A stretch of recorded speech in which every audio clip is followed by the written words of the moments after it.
Hi, I'm currently at Coda's place. He's at work and I'm trying to do work here. I feel like I need to do this video because I have been in a reading slump for all of May. I only read 3 books in May. I had 2 DNFs and I'm in the middle of a bunch of books. And the books that I read in May were not very enjoyable if you watched the vlog. My reading slump has led me into being creatively slumped as well. I have a long list of YouTube video ideas, but because I don't want to read, I can't really do those videos because I have a booktube channel. So I'm doing this video called Falling in Love with Reading or whatever because I need to. I am reading one last book right now for the reading books by 5-star authors that I uploaded previously. Hopefully you've seen that. I got off the hold list for Meegan by Rebekah Weatherspoon, which is the 3rd book in the series that I like. I had so much fun with it. It was a really easy romance, so spicy. I didn't expect it to be BDSM, which just had me smiling on the train and got me excited to read. So I finished that book, and Rebekah Weatherspoon at the end of Meegan had a list of books in which she recommended from her own backlog. One of them included a series where we first were introduced to Meegan, and I thought, sure, I'll start that. Another short little 160-page novella of another BDSM romance. Loved it, and I immediately borrowed the 2nd book. That's all to say, so that's going to be the 1st book in this vlog. Tamed by Rebekah Weatherspoon, which is the 2nd book in the Fit trilogy, I think. These characters were also in Meegan, so it's kind of cool seeing the background. I have not yet met Meegan in the series. It's fun getting to see the characters that were in Meegan also. Romance I feel like is a good palate cleanser to also just kind of let my mind wander somewhere else where I don't have to think super hard like with a fantasy, but I would also like to read other genres to kind of slowly dive back into having fun with reading. So I think I may want to read another romance, but I would also like to keep in mind other genres. I don't know what those will be yet, but for now we're gonna start with Tamed. And hopefully we can get back into reading again. I think the thing that catapulted me into this reading slump was doing my 24-hour readathon because I read so much. And in April, I ended up reading over 20 books, which was so great. 24-hour readathon, really like falling on my own sword here. But anyway, let's get into reading. This is my book of the month for June. I'm so excited about this one. I considered like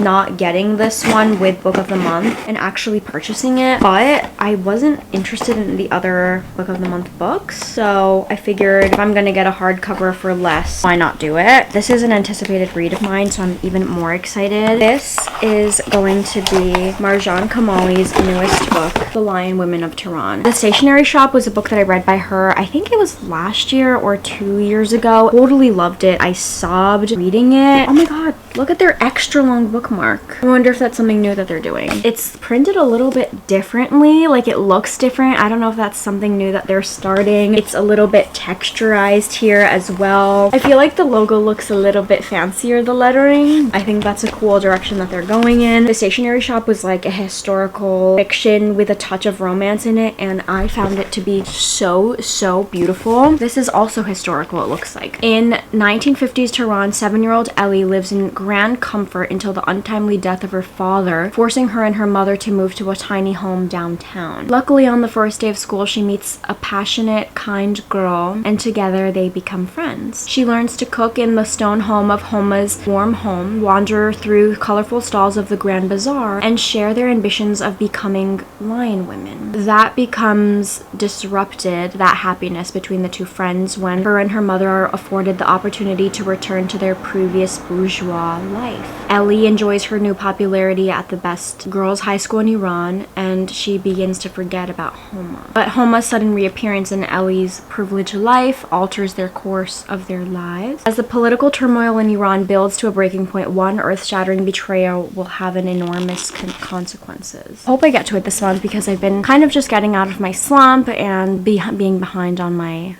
book of the month books. So I ended up starting and finishing Tamed so quickly that I didn't even have a chance to talk about it, and I really liked it. I'm not sure that I liked it more than the 1st book in the series. Tamed is following Armando, who is one of the business owners in Melrose Fitness. He is business partners with Grant, who was in the 1st book. It's following the love interest Naila, whose parents are really strict, like her father's really strict. It was found out that the trainer that she was working with was caught having sex sex with one of his clients by a neighbor or something, and they posted their photos of like them having sex in the backyard on Facebook, which everyone saw. Her father really didn't like that, so he found her a new trainer who is Armando. And Armando, he's very like all business, but him and Naila come into this relationship. Obviously, she doesn't know anything about BDSM, so he ends up being her dom and she ends up liking it. I kind of like that these stories, although they're short, like these novellas that Rebekah Weatherspoon has, don't have this like this typical third act breakup. It's a lot more believable, it's natural, it's not like this huge dramatic breakup, and it's solvable, it's very adult and mature, and I so like prefer that over the typical stuff. So I really liked this. I think though, because I liked Grant and Violet a lot more, which I gave that book, I gave 4 stars, I think this book is going to be like 3.75 or 3.5. I finished it yesterday while I was waiting for Coda, and I immediately tried to look for the next book on Libby, which is how I've been reading these, but it's not available. So I think I might either purchase it on my own because it's like $3, or I think I might like have found a free trial or something to get it on. But I really liked that. I devoured that, and then I will let you know what book I'm going to read next, but really liked that. Before I leave for work, I wanted to unbox this because it's just been sitting in my room. I'm so excited for this. I am going to make like a whole reels about this because I think it's kind of funny too.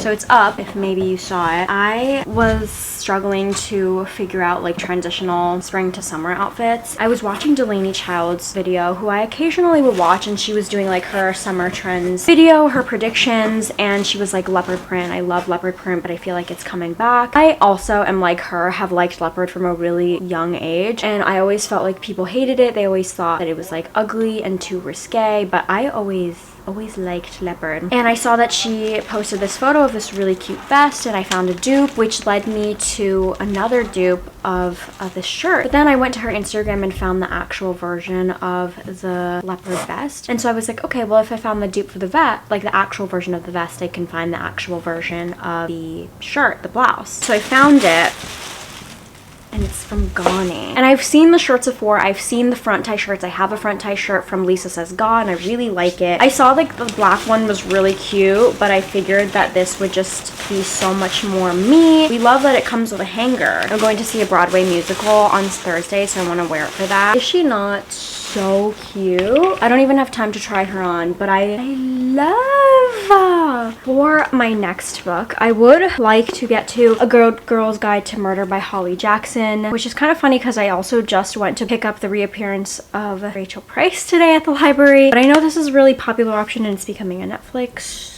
show, I think. I also am like thinking about going to the beach tomorrow, so I would like to ask my sister if I could read her copy of Beach Read by Emily Henry. I've only ever read People We Meet on Vacation, and I did not like that book. Depending on whether or not she says yes, because I didn't see it on her shelf, I might try to read that. So like romance, but also mystery. I look like a fucking mess because I just came back from the beach. I needed to talk about this before I hop into the shower really quick, because this is my new read. I started this yesterday, A Good Girl's Guide to Murder by Holly Jackson. It's becoming a show. It's very popular. I think it's a trilogy. I can't put this down. I'm having a lot of fun with this, and it feels nice to like actually want to read and to continue reading and to enjoy the thing that I enjoy reading. Wait, what? And to enjoy the thing that I'm currently reading. There it goes. Already, I've read over 100 pages. I went to the beach, right? It was a sandy mess. Reminder of why I hate the beach. So much sand kicked onto me, so much blown into my face. I'm cake. This is so good. Andy Bell was murdered. She was like a really gorgina, popular girly in high school in this town in Connecticut, Fairview, I think. She was murdered by her boyfriend, Sal, allegedly. 5 years later, Pip is now a high school senior. For her capstone project, or like her thesis or whatever, she's going to study how the media mishandled it, investigate whether or not Sal actually murdered Andy, because he died by suicide. So it wasn't actually proven in a court of law that he killed her. Just everyone believes it. It's also like kind of racist. Pip is re-examining this closed case for her final project, and she's digging around looking for answers. It is like a true crime lover's dream. It is so much fun, and it's totally a project I would have loved to take part in. It's so good. It's so fun, and I love solving this mystery with her. I had hesitations because it's YA. Sometimes YA mysteries like don't give for me. It's not doing anything. I gotta say, this one's doing it. I'm gonna go shower now. feel nasty. I went out to tan with my sister today, but we went to the park this time. I have read so much of A Good Girl's Guide to Murder. Maybe I can even finish this tonight, if not tomorrow. It's just so easy to get through. It reminds me a little bit of like Pretty Little Liars because Pip is getting notes that she should stop investigating, that she's digging a little too deep, but I feel like it's better. It's more interesting. I'm also unsure because this is a series, so what are the other books going to be about? I think I might want to watch the show just because it's kind of true crimey and that's definitely up my alley, but I'm already in part 3. I think that might be the last part. Things are developing. Pip is at the point of like breaking down. She doesn't want to do it anymore, and Robbie is really upset by that because he feels like Pip just got his hopes up. She's getting really close and I really want her to continue. Also, it is really just so easy to get through. That I love that the chapters are so short. I had my jaw dropped on the train ride. She's really just connecting all of the dots here. Reading her like capstone project log entries are also really cool because you're getting into her mindset, but then also the regular parts are giving you context about what else is going on. I will say also the author Holly Jackson is English, and you can tell, although this book takes place in Connecticut, that it's written by an English person. Here we go.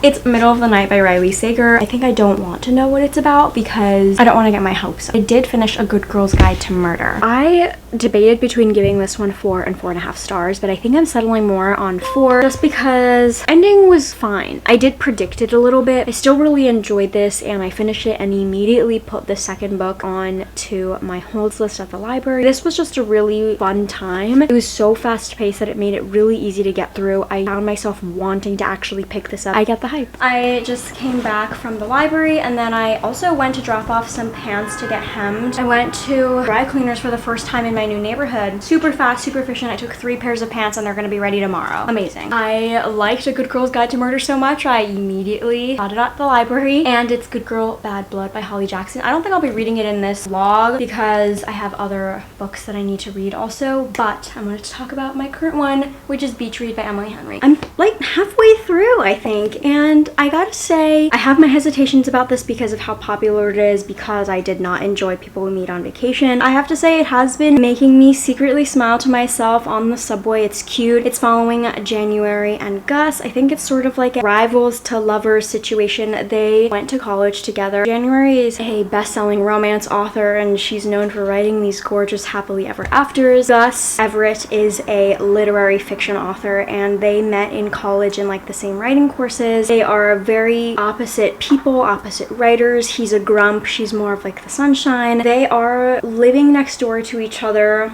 for the next 3 months in neighboring beach houses with writer's block, and they decide to challenge each other to see who could write a better story in the other genre. So she's writing literary fiction and he's going to be writing a romance, and they are going to be giving each other tools to write the best story. And it's sort of this competition to make money also, but also to gloat to each other about which is harder, which is better. So far there has been kissing. There's definitely feels. It's giving still like 3.5, so we'll see. I did read a lot yesterday, almost 100 pages, so I do fly through it. The writing is great. It's also interesting as a romance that's not written in dual POV, which I typically do not like. January is also dealing with her own things. Her father has passed away. He is not really the person that she thought he was, and she's dealing with a lot of complicated emotions, living in a home that she had no idea he had.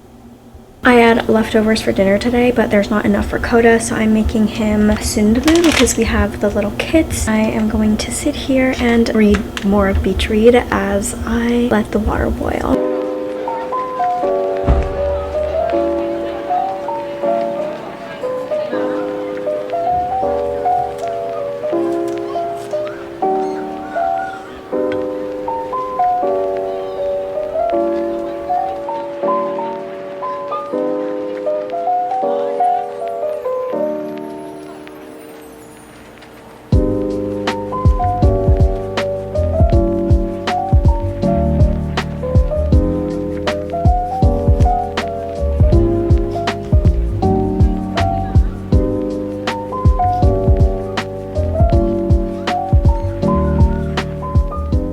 cool, calm, and collected now. I did cry, but I needed time to like gather my thoughts. I did end up finishing the book at that moment as well, and it was a little bit of a roller coaster because I really hated the ending. I will say it could have gone the 4-star rate, but the ending really like killed it for me. It bumped it down to 3, and then the fact that it made me cry bumped it up a half star, so my final rating for this book is going to be 3.5 stars. It did make me cry. Her the letters really got me. It made me, am I gonna cry again? I don't know. It made me really want to talk to my dad again.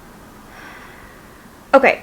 Anyway, it just reminded me a lot of my dad. Great writing, right? But it just didn't read like a romance. That's not necessarily a good thing or a bad thing. But because of that, I didn't really like believe in them and their relationship, and I wasn't necessarily rooting for them. It was still like an enjoyable read though, like 3.5. I wouldn't say it's anything that I'm like drooling over like everybody else. Will I still read Emily Henry? This gives me better hope than People We Meet on Vacation. But the ending just felt so abrupt, and I don't know if it's because I thought the book was a little bit longer, and so when I sat down after I refreshed from fucking crying, I was like, okay, blah blah blah, so much left, blah blah blah, end. And it just felt like a door was slammed into my face, especially with this being so long too. I was enjoying my time reading it, but I feel like with it being so long, I feel like the epilogue or whatever, the ending could have given me more. I don't know, is this supposed to be categorized as romance? Gus and January are honestly forgettable people to me. This is going to be everything that I have read for this vlog. I feel like it could have gone on, but I definitely am more excited about picking up a book and reading every day now. I already finished another book outside of this vlog and read it in 2 days, which is really nice. I am behind on my Goodreads goal. I think I'm like 4 or 5 books behind, but still I feel more motivated to catch up because I'm enjoying reading again. I'm hopeful that I will read more in the next month, aka this month. I hope you enjoyed and stick around for more reading vlogs, so subscribe if you haven't already, and I will see you all in my next video.